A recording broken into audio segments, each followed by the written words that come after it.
افضل ترین اعمال میں سے ہے، محبت کرنی ہے تو بھی اللہ کے لیے، اور دشمنی رکھنی ہے تو بھی کس کے لیے؟ اللہ کے لیے۔ ٹھیک ہے، جس کے لیے دشمنی کا حکم ہے، اس کے لیے دشمنی رکھو، اس کے لیے دشمنی رکھیں گے، اور جس کے لیے محبت رکھنے کا حکم ہے ان کے ساتھ محبت اور مودت رکھیں گے۔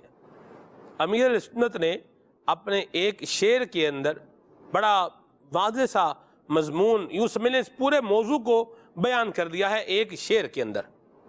خدا کے دوستوں کی دوستی ہرگز نہ چھوڑیں گے، اور نبی کے دشمنوں کی دشمنی ہرگز نہ چھوڑیں گے۔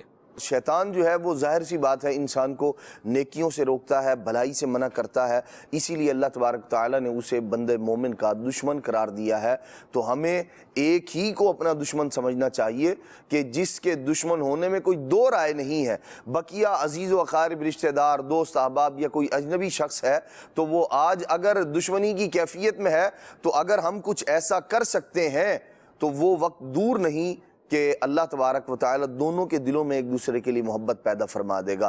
حسن سلوک کا معاملہ کیا جائے، اور یوں کہہ لیں کہ برداشت اور اپنے مسلمان بھائی کے ساتھ بھلائی کا معاملہ کرنا چاہیے کہ دشمنیاں پالنا ویسے بھی اچھی بات نہیں ہے۔ اس سے بندے کی زندگی جو ہے نا وہ اجیرن بننا شروع ہو جاتی ہے اور مشکل ہونا شروع ہو جاتی ہے بہت سارے معاملات۔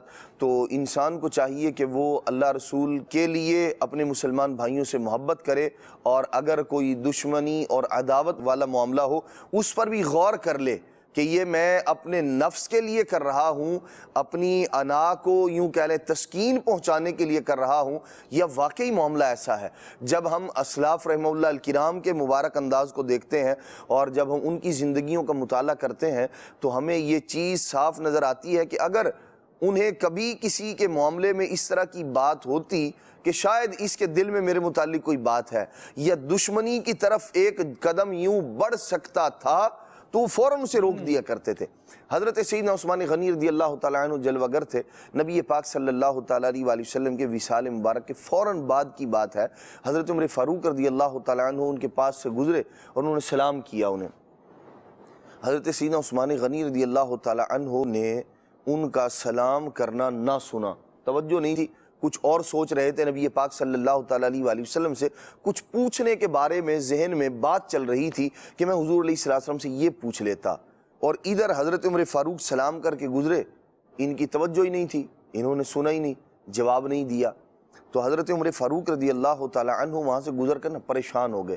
اب ہمارے ہاں جو کیفیت ہوتی ہے وہ کیا کہ ہم تو چنگاری کا جو ہے نا وہ شعلہ بنا دیتے ہیں، ذرا سی بات کا بتنگڑ بنا دیتے ہیں، تنکے کا شہتیر بنانے میں ہمارے ہاں لوگ جو ہے نا وہ بڑی مہارت رکھتے ہیں۔ تو حضرت عمر فاروق رضی اللہ تعالیٰ عنہ نے ایسا نہیں کیا، وہ حضرت صدیق اکبر رضی اللہ تعالیٰ عنہ کے پاس گئے اور کہنے لگے میں نے عثمان کو سلام کیا، انہوں نے جواب نہیں دیا، پتہ نہیں کیا معاملہ ہے، کیا بات ہے۔ انہوں نے کہا لو جی ابھی پوچھ لیتے ہیں ان سے۔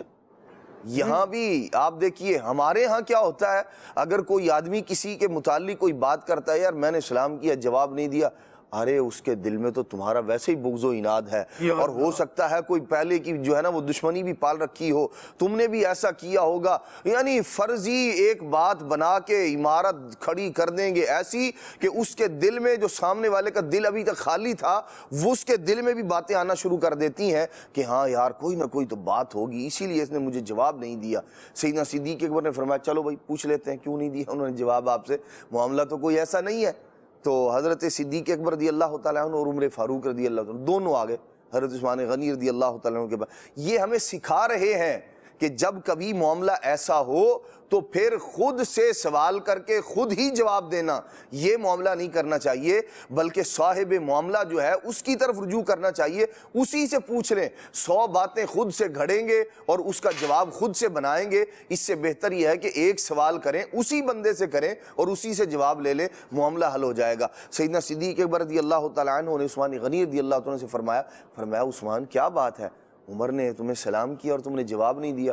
انہوں نے کہا جی مجھے تو پتہ ہی نہیں کب سلام کیا، میری تو توجہ ہی نہیں تھی۔ انہوں نے کہا یہ یہاں سے گزرے سلام کیا، آپ نے جواب نہیں دیا۔ انہوں نے سمجھا شاید کوئی جو ہے وہ ناراضی ہے یا اور کوئی معاملہ۔ انہوں نے کہا جی مجھے تو علم ہی نہیں۔ مجھے پتہ ہی نہیں چلا کب یہ یہاں سے گزرے اور کب. اور پھر انہوں نے بتایا کہ میں تو اس سوچ میں گم تھا کہ میں نے فلاں بات نبی پاک علیہ الصلوۃ والسلام سے پوچھنی تھی, میں نہ پوچھ سکا, میں تو اس پر غور کر رہا تھا. جب انہوں نے کہا تو صدیق اکبر نے کہا میں نے یہ بات پوچھی تھی نبی پاک علیہ الصلوۃ والسلام سے, چلو یہ آپ کا مسئلہ یہ بھی حل کر دیتے ہیں. انہوں نے وہ بات یوں بتائی اور عثمان غنی رضی اللہ تعالیٰ عنہ نے اپنے عمل کی یہ توجیہ ارشاد فرمائی, تو معاملہ جو ہے وہیں کا وہیں رفع دفع ہو گیا.